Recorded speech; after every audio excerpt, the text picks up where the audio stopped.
Thank you, Ms. Song, for that insightful sharing. We now have our fireside chat titled, A Big Fish in a Big Pond, Singapore's Journey into Disruption.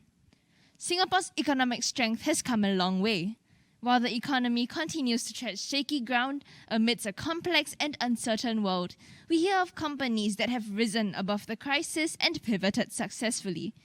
Technologies like live streaming and Zoom have become the new normal, synonymous with new ways of working and engagement. In this fireside chat, we hear from our speakers to find out what Singapore needs to continue on its trajectory of innovation and disruption in an ever-changing world.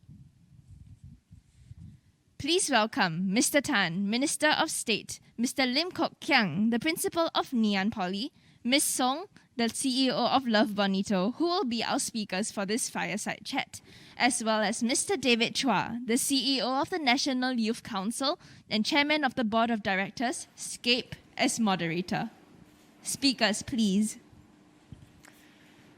Hello, everyone, and welcome to this part of the segment where we dive a little deeper into some of the insights that were shared earlier. Allow me to just quickly introduce myself. I'm David. I'm with the National Youth Council. At the National Youth Council, we believe in giving all young people opportunities to grow, to thrive, and to be resilient. And we want to give it to all young Singaporeans. So if you haven't checked us out, go to Utopia. You'll find a bunch of resources, a bunch of content, and opportunities there. Now, I know the session is titled Big Fish in Big Pond, but the truth is we are a small fish. So, we may be small, but we can think big. But we don't want to just act big. We also want to act in a way that has impact, where others see that we can swim with the big fish, that we can ride the waves of disruption that Alvin talked about. And the question for us is, how do we build that kind of a character, that trait, to ride these waves of disruption and continue to be able to behave like a big fish with the other big fishes in the big pond? Again, you have with us Alvin, Dione, and Principal Kiang. Thank you for being with us. But maybe, perhaps first to start off, all of us are wondering what's going on behind their work, their businesses, and what's going on in their minds. And so actually, other than Dione earlier sharing that she's a fear of public speaking, for which I did not think there was any fear just now, maybe I'll ask everyone here to just share a little bit more about something that maybe the public doesn't know about you, some interesting insight, and also too, maybe what's on your mind at the moment. Does anyone want to start? Maybe Kok Kiang? Okay. Yep. Oh, thanks, David, and hi everybody. Welcome to Poly and welcome to Ngee Polytechnic. Perhaps maybe, well, what don't know about myself? I suppose one of the things basically that maybe that I'm really relatively new to Ngee Polytechnic. I've actually just came on board in May this year, and before that I actually spent a good part of my career working in EDB, Economic Development Board, 25 years actually. So I think it's an interesting challenge. It's a new challenge, but I'm actually enjoying it quite a bit. And well, what's keeping me busy, obviously, is partly trying to, come into this space, understand what's happening a lot more. But more importantly, what is really keeping the education space busy is really trying to do two things, right? One is to deal with the here and now, but at the same time also thinking about the future. And that has been complicated, obviously, with COVID having to kind of adjust along the way, and that has become even more, I suppose, even more pronounced than before. The best example I can give actually is here, this place that we are in now called Agile. Well, actually, Agile stands for Accelerating Growth in Innovation, Learning, and Entrepreneurship. And coming back to Alvin, you mentioned just now, I think Ngee Poly has been pretty, I suppose, perhaps a little bit associated with entrepreneurship, with innovation. That is something that we wanted to keep going as well. So actually, we set up this space. And this space was actually launched only in December last year. So basically, the objective of this space really is to enable us to have incubators, have community spaces like our partnership with UOB, Hangout at UOB, really to create an environment where our students, our alumni, can actually come here and maybe start their own business, get support, get mentorship, and also allows an opportunity for our students, current students, actually to get exposed to all that as well, and hopefully in the process, to some of the courses, some of the interaction, build up a little bit more of the entrepreneurial mindset that sometimes it's only useful through interaction and not so much to what you can teach in classroom and so on. So I think we wanted to do that, so that was what we were doing and what we were thinking of doing. But of course, COVID hit us, so actually we were delayed. The opening of Agile was actually delayed by 6 months because construction and so on, we were doing this. And again, goes to show again that some of our colleagues have to put in long hours, adjust, so that we actually could get it open. So I think I suppose it's a good story to tell about how, even in the schools, we are dealing with the today and trying to do better, but thinking of the future, but at the same time dealing with COVID. And if I were to expand that a little bit more, I know a lot of our, you can imagine from the time COVID hit us until now, we have kind of like transited from a very physical type of education to one that is really a lot more, at one point in time, even totally online, and now pivoting the hybrid part of it, some online, some virtual. So in the process, obviously, it has been challenging, but both staff and colleagues got to get used to a new way of teaching, a new way of learning. But at the same time, I would like to think that the muscles that we've built as a community dealing with this will actually put us in a very good position going forward and looking ahead. So I guess I'll just stop here. Thank you. Dione, how about you? Interesting fact, is it? Sure, yes. Fact, oh no, okay. Mine's a lot more trivial. I think before LB, people will be surprised, I used to always wear black. I used to be a very grungy kid growing up, always just wearing black. And I think joining Love Bonito for me was, I think when I really discovered the power of the brand, right? I think where, you think it really empowers you, it makes you feel confident in your own skin, such that, hey, I think you just dare also exploring color. Yeah. So any favorite colors now? Any favorite? White, oranges, the yellows, I like them. Yeah, the pop of color. In the past, I guess, really very scared to stand out, right? So you just want to wear black or something dark, and just I want to hide there when I'm at an event or a space. Yeah. And for those of you that don't know, Love Bonito just secured a round of Series C funding yesterday. So congratulations on that. Thank you. I don't know whether that's on your mind right now, but if there's anything on that you would like to share about? No, just a relief. No, I think, of course, it's a big milestone for the team, right? For the brand, for the organization. Leading up to it, of course, right? I think not easy, but really excited, right? I think this round of funds will definitely be super helpful for the group, right? And I think it will give us an actually very, very long runway. Yeah. Okay, so relief as opposed to worry and stress. For the next phase? Yeah. Investors, end of the day, right? I think it's like a marriage. So think about who you're getting in bed with. No, but I think for the next phase, of course, yes, I think you're getting the funds, but of course, right, I think with that, very cheesy, but with all of that means more responsibility, right? I think more accountability for sure. But I think that's a natural part of growth. Yeah. Thanks. Alvin, how about you? Well, David and I actually know each other for very, very long. So he knows me very well already. And I don't know whether you know this, but when Dione, you mentioned that you had armpit sweating, whatever, fear. I do have that too. And coming into this role for about a year, every time I go up to speak, my heart is almost, wanting to pop out. And I remember my first parliamentary speech. I'm like, everybody else is so cool, They go up there and they can articulate. And you would never guess. You would never know. I remember the first time where, I was like, I have to go to have a bio break. And then because I looked at my slot and I was like, okay, 4, so I have more time. But then the first 3, I think they skipped. So then they called my name and I was like, oh crap, I'm still outside. and then I didn't have my notes and everything. And thankfully the person sitting next to me passed me my notes. And thankfully he got the right notes. Went up there, I was actually panting, super nervous. And then you delivered it. But when you have to deliver, you deliver. Yeah, so I think just overcoming that. And I constantly, even for an event like this, I'm preparing like crazy. I know you've been writing on your iPad, but I'm drawing mind maps. Mind maps help me. I can't really, I mean, Kiang, you've been in government for a while, and they do a lot of emails. Yes. And very chunky ones which you can't understand. Sorry for my government colleagues. But, so what I do is, and speeches, what I do is I just draw it out.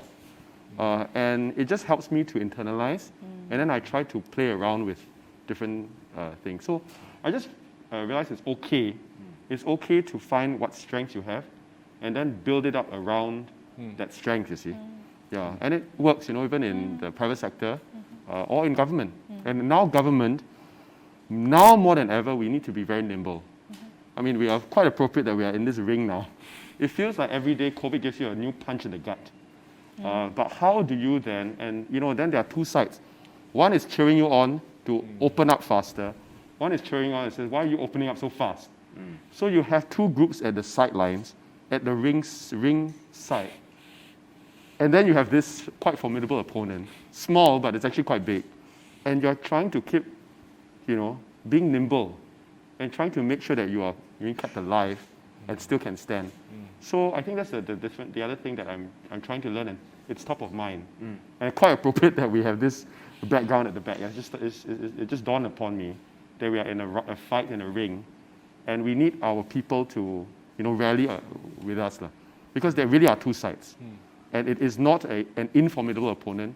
If you look at what's happening in the UK now and even in China, the rates are high. In the UK, they have high vaccination rates, but they're getting the high, a record number of cases and deaths. So punch and gut a few times, but learn to be nimble, learn to be resilient. You get hit by both sides, and then you learn, you fall, you just get up. Yeah. Thanks for sharing, Alvin. And by the way, guys, if you haven't put in your questions, you can put in your questions, and then we'll look at some of the things that you ask. And I guess they are allowed to ask you anything. Sure. But speaking of being nimble, and Dione, in your last lesson, you said be optimistic and also learn to be nimble. Any tips or advice for how you keep an organization, whether it's small or big, nimble? You keep an organization nimble. Yeah. Yeah. You know, feel free to chip in the Yes. rest too if you have any thoughts on that. Yeah. Sure. I think a couple of different areas. I guess one, I really strongly believe that it starts with like the mindset, culture and mindset first, right? I think that's first and foremost. The most important thing, right? That you're keeping just a nimble and agile mind, right? And all of your team, I think, understands that as well, right? Meaning that, hey, you're always curious, right? When there are trends or there's feedback coming through, you're really absorbing that, right? And you're also then evaluating, hey, should I be reacting to that? Should I be then tweaking my strategies as well, right? That means you're not very static, right? And very stagnant in that sense. So I think it starts first with mindset. Two, and something that we're trying to go through as a full organization, so very apt that we're sitting in this room, agile training actually. So putting the entire organization on agile training. So this is quite key, right? How can you actually, as an organization, create the right systems for your teams to just be a lot more nimble, right? So like working in Scrum, right? Doing more quick iterations, right? Reviewing projects on a 2-week basis, not doing a waterfall planning, because again, why do waterfall? Why do Gantt charts, right? You don't even know what's going to happen in like 1 year. Doesn't matter, right? Can you imagine if we plan everything, then of course COVID happened, the entire Gantt chart in Excel on your Google Sheets is just irrelevant already, right? So can you work in shorter sprints, right? The whole reason around that and the theory around that is, actually you can't assume, right, what the future is going to be, right? So ensure that you're working in shorter sprints. What you want to work with the team is to ensure that there is momentum, right? There is a bias for action as you're moving, right? And any momentum forward is better than having that perfect plan, right? So I think that is really, I think, at least how we do it in an organization way. Yeah. Thanks for sharing that agile sprint. Actually, if I could just ask a little more detail, could you describe what the experience of a sprint looks like, so that the audience kind of like, okay, that feels like a sprint, and this is how it looks like. Maybe just in an everyday. We're still in early stages for this. So I think in the past, traditionally, it's been a model that is used more, right, by product and tech teams. So our product and tech teams are on that, right? But I think what you want to see in that is actually momentum, right? That means it's a squad. Firstly, it's cross-department, right, and cross-functional as well, and it's highly collaborative, right? Meaning you're getting different groups of people, different departments, very diverse, all together, right? Working together as one team, being very clear about, hey, what is my mission, right? What are we hoping to achieve? And a lot of times in a big organization, that might be tough, right? Just pulling different people together is already like pulling teeth, right? Or because of hierarchy or bureaucracy, things are just slow, right? So first up is really doing that, right? Where they're coming in together and it doesn't matter what seniority, right? So if you're in that team and one is a senior exec, one is a manager, one is a director, it doesn't matter, right? You're all team members on this team, on this project together. So I think that one's quite fundamental. Then two as well, then you're reviewing, right? So you're reviewing, that means you want to see, hey, what things are achieved, right, in that 2-week sprint.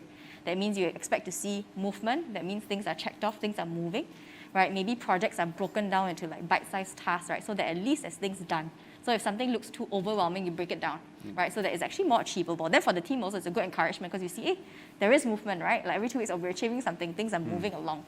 Then thirdly also, I think, which is great, and what we're trying to get more of the teams to do is actually the retrospective, right? Meaning like what we talked about just now, you learn.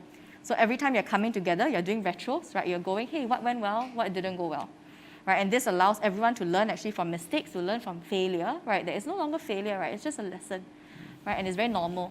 And then it also allows us, especially Asian culture, what we realize, it allows us to be more comfortable to give feedback. Because you're doing it in a system and in that project setting, it's so normal, right? You're just going, hey, what went well for the project, what didn't. It's not about, your personality or you, right? I'm not hurting your feelings, right? And it's very normal. You go around the room, everyone shares their perspective of what went well and what didn't, right? In a very objective, right, non-personal way. So I think that's great for just soliciting out feedback as well. Yeah. Maybe if I can build on a little bit Yeah, what Dione said, I think your question is a very valid one, right? It's about nimbleness in an organization, not in a person. Because each one of us can be nimble, but to address the changes, and we all agree that changes are happening faster and more frequent, and the complexity of having to deal with it is really about a team coming together to co-solution a problem. But what that then requires is each one of us knowing that we bring something to the table, and yet knowing that we don't know what else we don't know. And how does then the team come together to function together to take that and work in a team in a very effective manner that allows that to happen. And I think that has always been a challenge, and will increasingly so be a challenge going forward because of the complexity of the issues that we're dealing with today.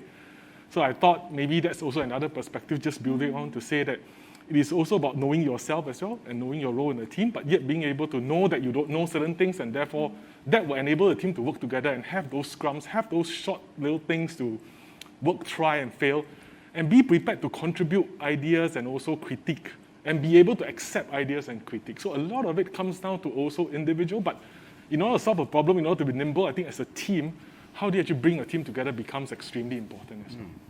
And actually, since you're on it, right, Kiang, and these are your students, and I suppose from both an ex-EDB and educator perspective, how would you grow that kind of nimbleness, either as an individual or cultivate that kind of trait for an organization?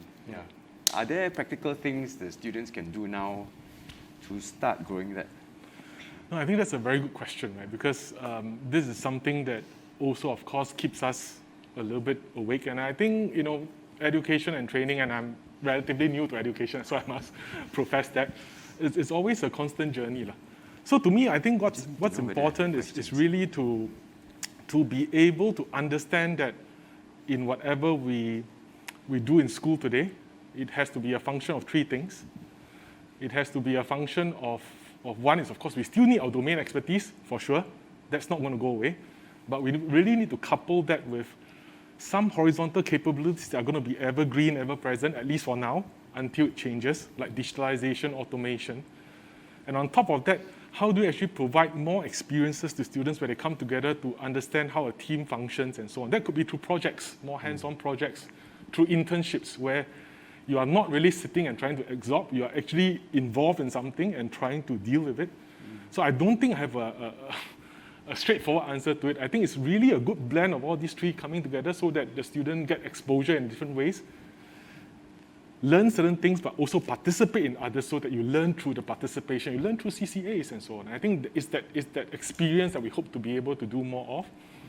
And the other thing in Ngee Polytechnic that we have kind of like advocated for a while now is what we call service learning.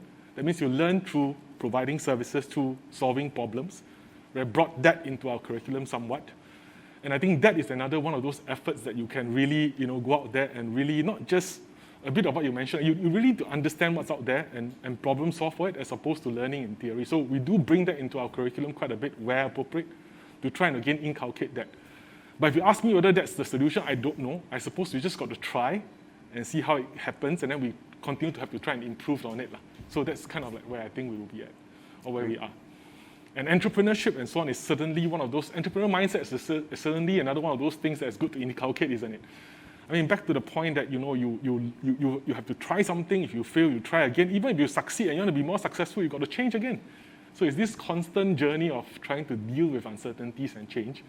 And we're hoping that some of the students, through exposure to places like this, also get to kind of experience and internalize some of these things a little bit more.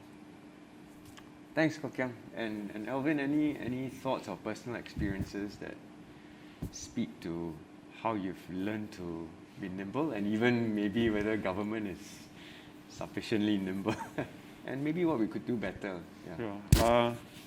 Well, I spend more time outside of government, and so when Dione mentioned about cross-functional teams, we could talk about XFN, cross-functional teams. In government, we call them committees.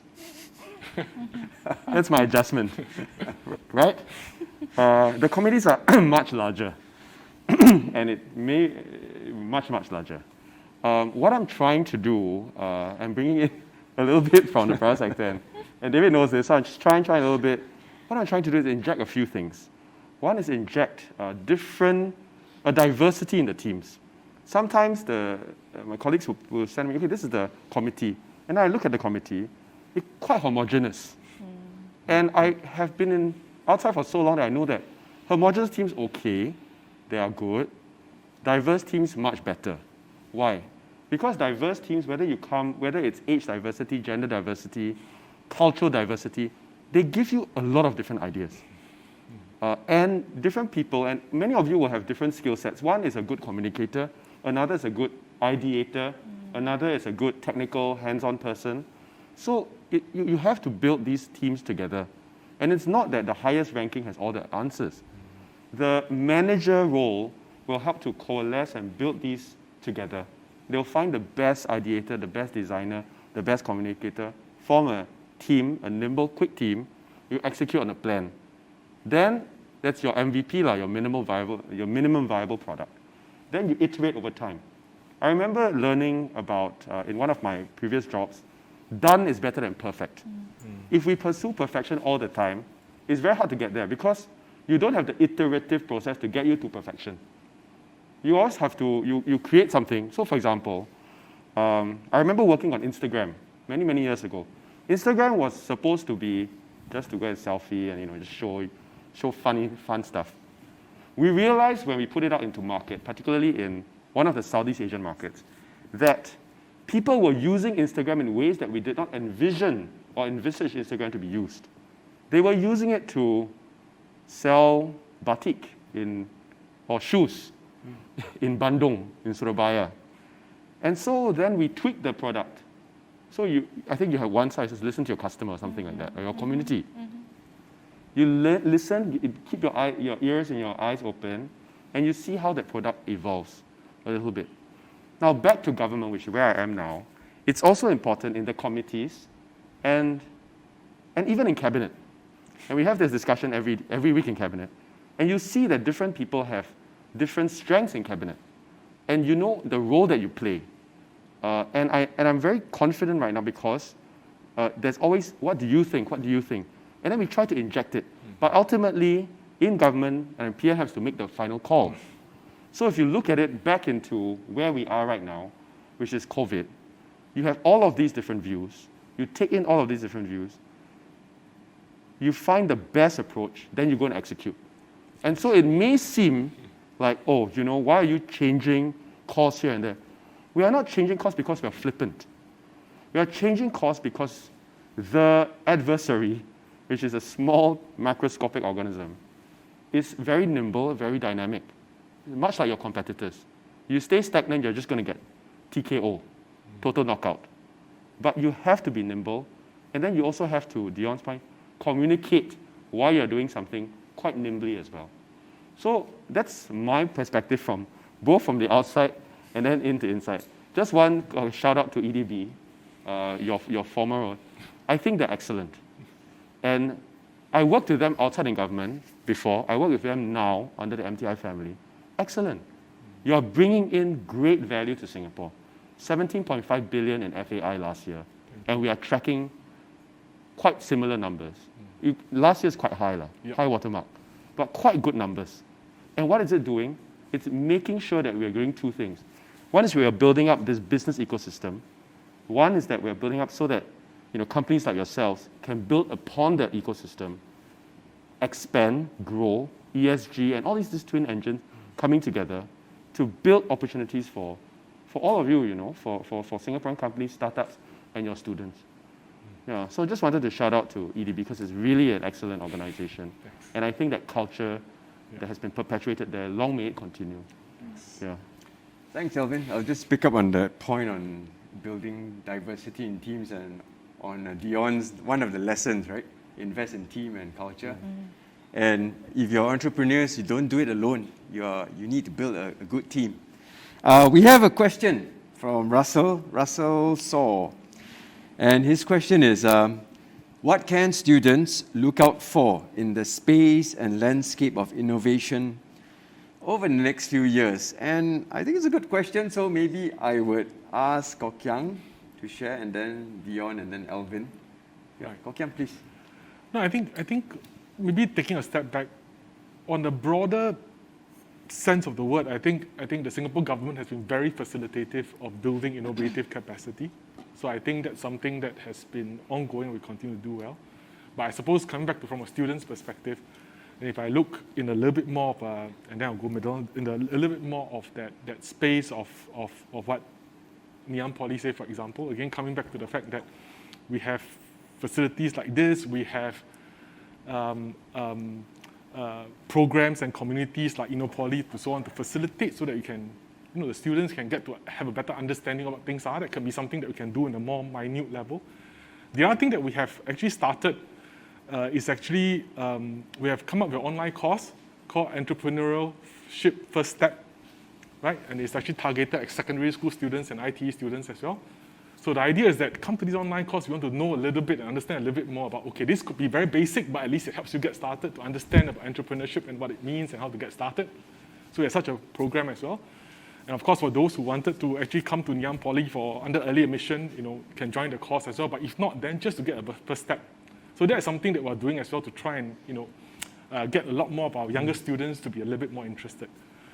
But in between that space of what the government is doing, facilitating what we can do as an institution, it's also maybe this awareness that actually, as the Chinese word say, right, 危机, right, we're in a bit of a difficult position today, but because of that, there are actually lots of opportunities out there as well. So I think coming back to some of the 6 steps that Dione talked about, I mean, if some of you have that passion and the courage, then maybe it's about time to think about how we can, exercise that, think about the different opportunities, think about networks that can help you get started that way as well. That could be something that as individuals we can all do as well, whether you are a student or whether you are an adult working already or whatever it may be. Because I do believe that at the end of the day, when it comes to innovation, it is not just about startups or young companies who require innovation. All companies, all agencies, every one of us, this whole notion about having an entrepreneurial mindset to be able to be nimble and so on, I think it applies to big companies, small companies, and it is a muscle that if we build over time, it's actually going to be very, very useful in the years ahead. And it applies to countries too. It applies to countries too. Absolutely. Thank you. Dione, any thoughts on that? Question was, what can we look out for in the next? What we can look out for in the spaces of innovation in the landscape. Okay, it's a very broad question. Yeah, broad. Maybe to touch on to that point as well. I guess would look out for it in a way of identifying where all the struggling moments are at, right? I think innovation comes from, I guess if you think about it, right, I think innovation, very truly innovative products, services, brands, all came because there was a very big struggling moment. There was something that's broken somewhere, right? Like, oh, how do you complete that experience, right? Or how can I reach my friends in a more seamless way?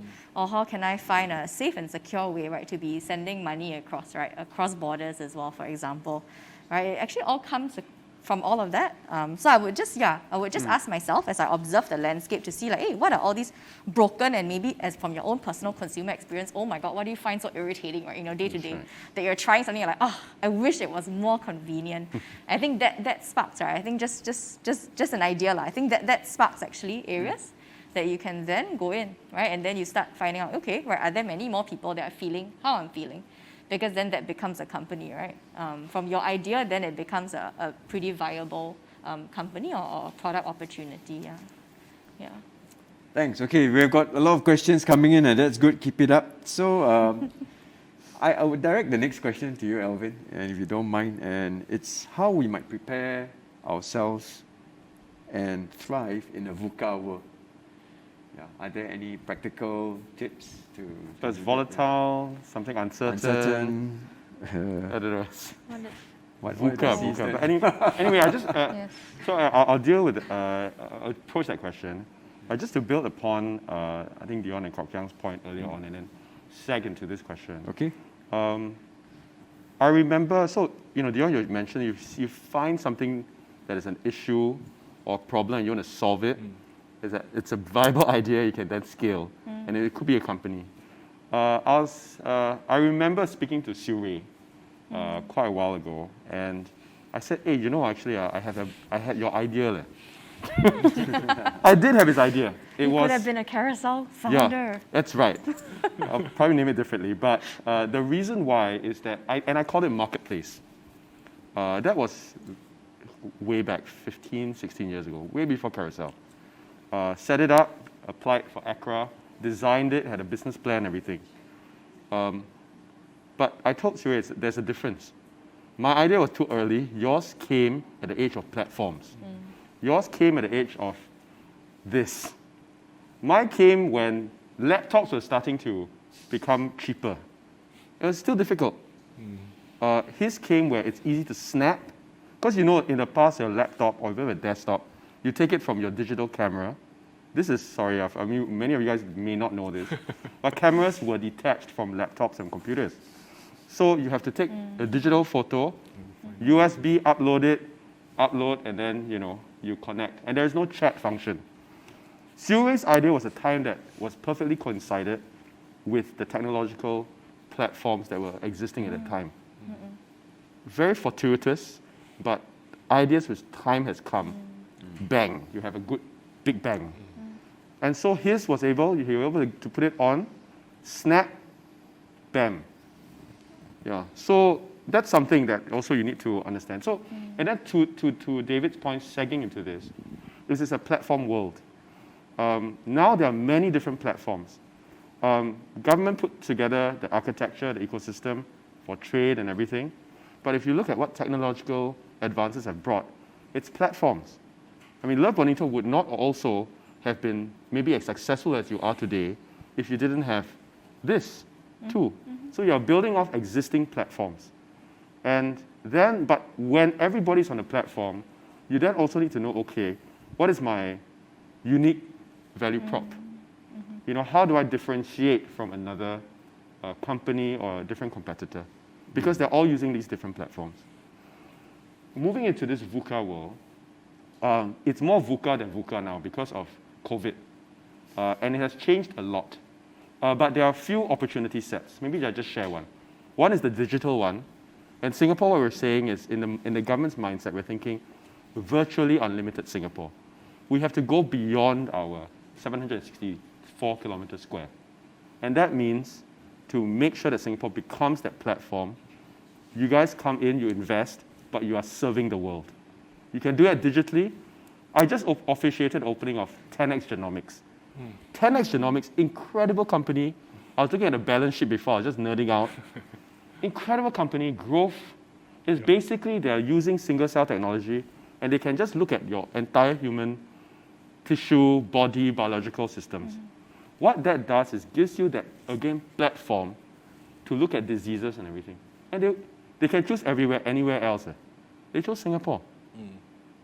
So these are just great examples. So that's one, digital. Second one is sustainability and green. And Singapore is also playing in that space.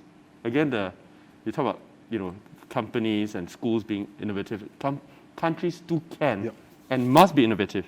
So we're trying, this week is Singapore International Energy Week. Yes. What we're doing right now is making sure that Singapore can capture the opportunities of the green economy. How? By being a place where you can do carbon capture, utilization, storage, sequestration. 2, being a hub for green finance. As many of you, and I'm sure, Dione, when your consumers, your customers, are asking for and demanding for more sustainable, your value chains to be more sustainable, right? And so these, and they're then investing top end to say, I want to invest in more green value ones, green bonds, sustainability, ESG. Singapore is capturing that flow by making us a green finance hub. 50% of our bonds, green finance, bonds, loans in Southeast Asia and Singapore. So sustainability, technology, and then the final thing is just very, very important is we need to continue to be open, connected, open to innovation, open to talent, open to investments, which is what we're trying to do. Yep. And make sure that your entrepreneurs is like what Love Bonito is doing. Not just you can originate in Singapore, but expand out to the world. And for us, for government, we are helping you to do that. How? There are a suite of programs, funding, connections. Just check out ES, Enterprise Singapore, EDB, we are pushing you out. But you must be out there. You want to be out there. I have just one friend, his name is Lance. He's now CFO for Kellogg in South Africa. We need more like Lance because you go out there, you learn an emerging market, you build your credibility, and then you are a pathfinder. And that applies to individuals and corporates and also businesses as well. So that's how you survive the VUCA world, I guess. Yep. Yeah, and the C stands for COVID lah. Oh yeah, okay. Okay, we've got a lot of questions coming in. The next one's for Dione, because you talked a lot about being digital first and using data. And the question is from VJ Africa. Can you kindly share practical insights on how to build a data-driven culture? Practical insights. Let's see. I think we started, maybe just to share a bit more of a story, right? I guess we've been around now 11 years.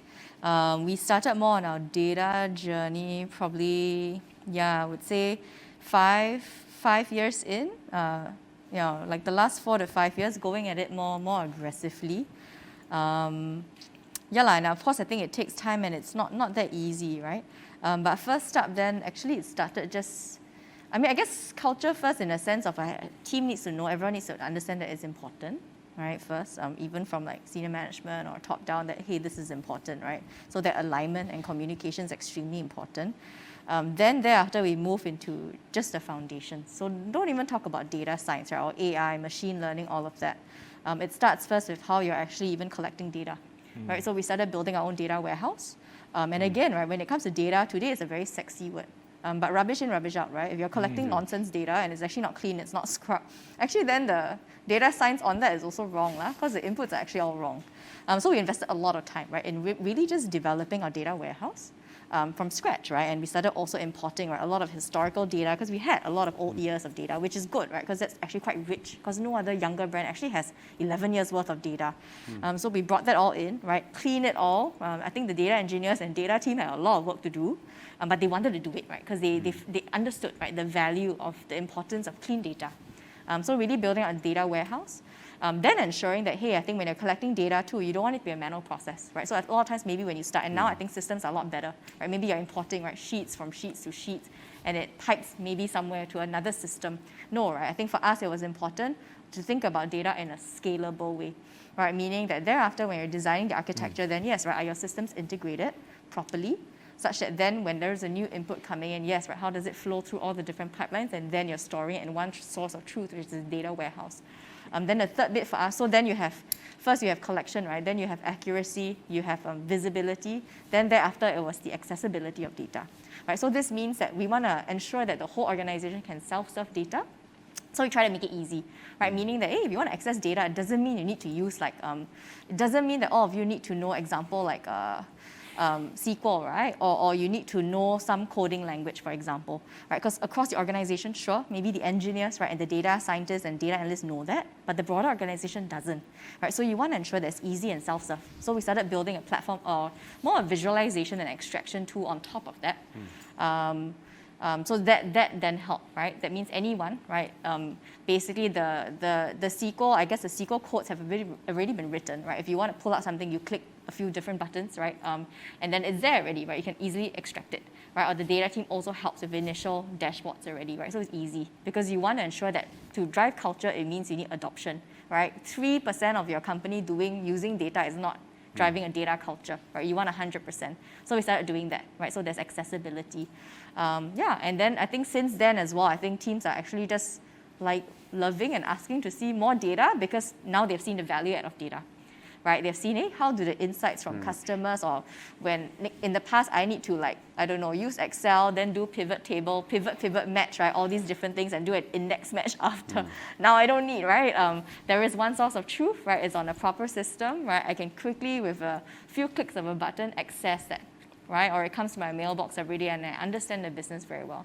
Then they start wanting more data, right? So then there is a need, right? And it's a reinforcing culture. Yeah. Hope that answers his question. Well, that's a lot to consider. Time's running out, so maybe what I'll do is just ask each of you to just give your final thoughts of advice and encouragement, one of which was a question on if they want to join you, and I don't know whether you want to join government or you want to join Bonito or even Ngee Poly, but yeah, go ahead and give something to your young people. Maybe Kiang? Sure. No, I thought just building up a little bit about what we talked about some of VUCA and so on, and I think about the change, I thought just one point that I suppose in change, right, what's going to be important is nimbleness and resilience. What that means translate into is something that I think we all know, but it's difficult, is that we just got to continue to learn, unlearn, and relearn. So it's a whole journey, because with change, you just need to learn new things, right? And the learning new things part doesn't necessarily always have to end up being in school. I think Alvin talked about going to a new geography to learn a new geography. It's learning new things, right? Because the world is constantly moving, and because the world is constantly, and Singapore is so small, in order for us to be relevant, we've got to continue. And as individuals or as an institution, as a country, you got to keep wanting to learn new things. Like I said, I mean, you can take a pause from learning, but you cannot stop learning. I thought, just wanted to kind of leave that, and I think that applies to all of us as well, right? And I thought that's an important, if you like, muscle that we need to continue to. I mean, we all know that, but it's just, I suppose, serve as another one of those reminders. Thanks. Dione, go ahead. Okay. Parting words, or if you want to join LB, first, be passionate. Right? I think passion and energy, I don't know, it sounds so simple, but maybe sometimes not even that hard to, not that easy to find, right? Be really energetic, right? I think be passionate, be excited, be enthusiastic, because that's important, right? That fuels you, and that is super infectious. Then 2 as well, I would say, be extremely thoughtful and compassionate. In the new world as well, sure, right? I think machine learning or whatever, right? Automation can take over a lot of different roles. What is your differentiating factor, right? Is because you can be truly empathetic, because you can be truly compassionate, right? Extremely thoughtful as well, super important.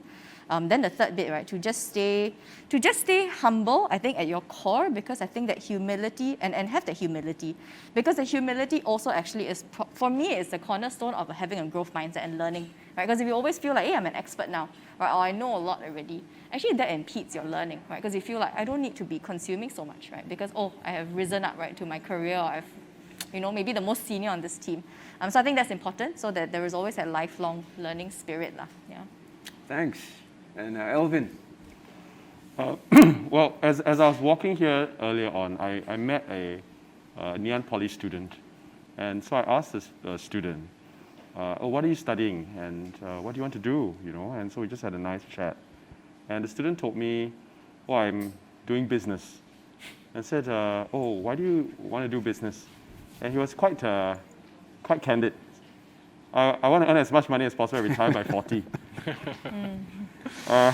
He says, not as noble as you. I realized that you were in business and then you went to government. And I said, it really depends, where you feel your passion is. And I know that's often quite banal, where your passion is. But I strongly believe that all of us have a certain calling. And that calling may be right now, and calling at maybe different stages of life. You've pivoted. You've pivoted. I mean, I think we've pivoted many, many different times. But what is your calling? I mean, my personal one is, I love business. I love the tech world.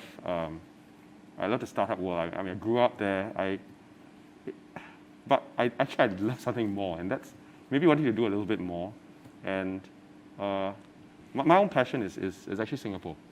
I realized over time. And we only have this particular dot, a microscopic dot.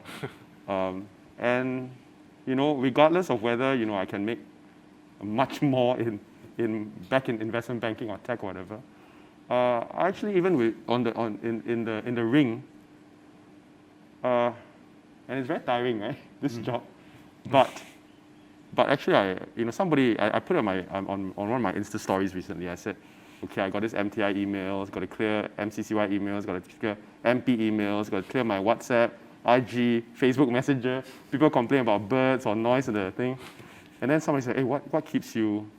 How do you not burn out? Yeah. And fact is that you're making an impact, and when you make an impact, you won't really burn out. Yeah, and it actually refreshes you over time. So find what allows you to make an impact, and then go for it. What allows you to make the impact? And the impact may not be very noble or broad, but it could be something that is easy, bite-sized as you imagined, and then it helps to build up over time. Yeah, so do that. Okay. Thank you so much for your wisdom, advice, and you don't have to go all the way to Africa, but make sure you stay in your zones of discomfort so that you grow. And this has been organized proudly by the Sandbox, Ngee Ann Poly's Office of Innovation and Entrepreneurship. Thank you for joining us, and see you at the next Poly. Take care, guys. Thank you. Thanks, David. Well done. Thanks to our Fireside Chat panelists and Mr. Chua for moderating the Thank you. session. We would now like to invite Mr. Tan, Mr. Chua, and Ms. Song to remain at their seats as Mr. Lim, Principal and CEO of Ngee Ann Poly, presents the tokens of appreciation.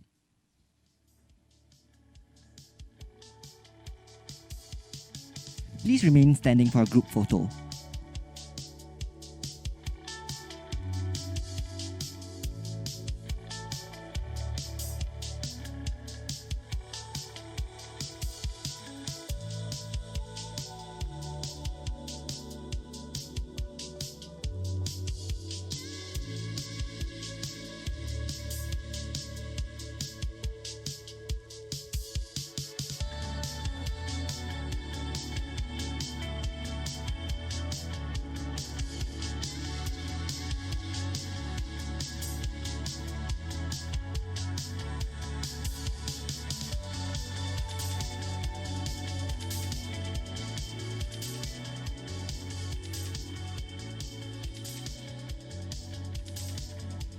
May we invite the Fireside Chat panelists and Ms. Tan for a group photo.